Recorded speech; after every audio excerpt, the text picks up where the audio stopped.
Alright,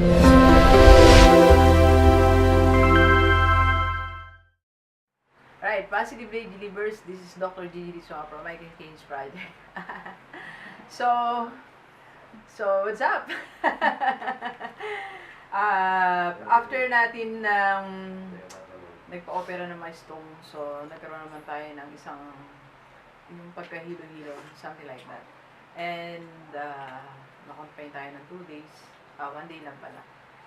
Then, check up tayo kahapon. So, finally, nalaman na rin nila ang mga causes ng ating pagkahilo, pagsakit ng ulo, and everything. Yun po ay vertigo. Ayan. So, it was explained by 2 doctors. So, yun ang gusto ko i-share sa atin ngayon. Hindi pa tayo masyado 100% okay. Pero ayoko naman na hindi tayo okay. So, isinot natin to. Mga 2 minutes video. So, ano ba yung mga natutunan natin about vertigo? Okay, so number 1 pala ay doon sa mga merong mga sakit ng ulo, nahihilo, ano ba yun? You were diagnosed na meron kang vertigo. So, ito yung mga natutunan ko based from the explanation, based from my own experience. Number 1, you don't need to be confined. So, it can, parang home management can be. So, pwede na yung sa bahay lang siya minomanage. So, huwag ka lang galaw-galaw, gano'n, something like that. So, namamanage siya sa bahay, okay? Second, ang vertigo daw is vertigo caused by, dapat balance ang ear, eye, at ang yung brain. So, kung may mga imbalance dyan, yun yung nagiging cause. So, dapat may regular check-up din tayo sa ating mga mata. Kaya tayo nagpatingin. Ayan. So, balance na siguro niya. Yung tenga natin, hindi pa lang nalili. Tsaka yung brain. So, it's a balance. Okay? And third na natutunan ko ay may mga food pala na nag-trigger niyan. So, meron tayong listahan. Ito yung mga, basahin mo nga, Jel.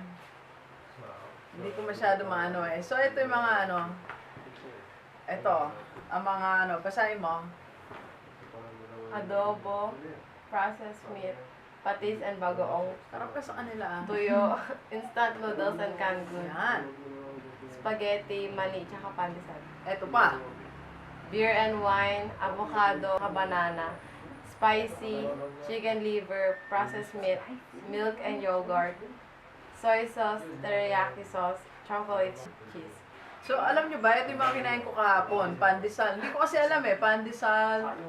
The day before ako ma-confine, minom ako ng milk, kumain ako ng cheese, hotdog, tapos kapong kumain ako adobo. So, kasi, tama sabi ni Dr. Manalili Dr. Manalili, dapat may knowledge ka para mag-power ka. Because sabi ni Ernie Baron, knowledge is power. And this sinabi ni Francis Bacon. Ayan, saan tayo mapunta? So, ito yung mga food na hindi mo dapat kainin. Okay? So, ano pa yung mga natutunan natin? Hindi pa tayo masyado makagalaw. Actually nga, siguro meron pa tayong mga 10% na pagkahilo. Ayan. It's caused by many things. Yung vertigo. Pwedeng stress. Pwedeng, lalo yung mga salty foods daw, yung mga kinakain mo yan. So, ayun yung mga nagpo-cause ng vertigo. Alright?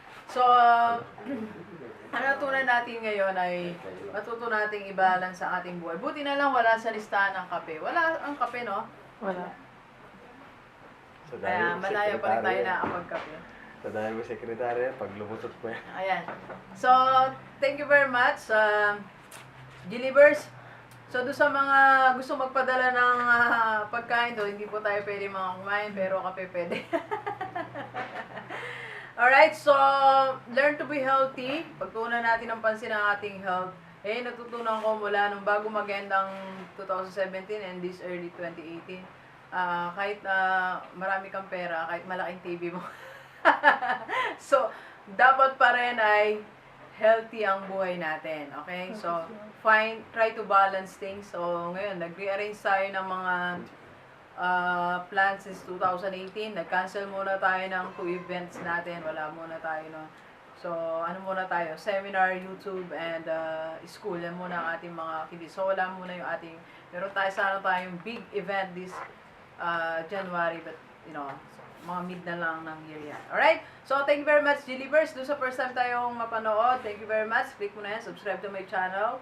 and watch more of my videos. Marami yan. And doon sa mga delivers natin na nanonood, nag-aabang. So sorry ngayon lang tayo nakapag shoot uli. So mga naghihintay, yan. Thank you very much. And don't forget to, to enjoy your life and be healthy. Thank you very much. And let's go, let's go.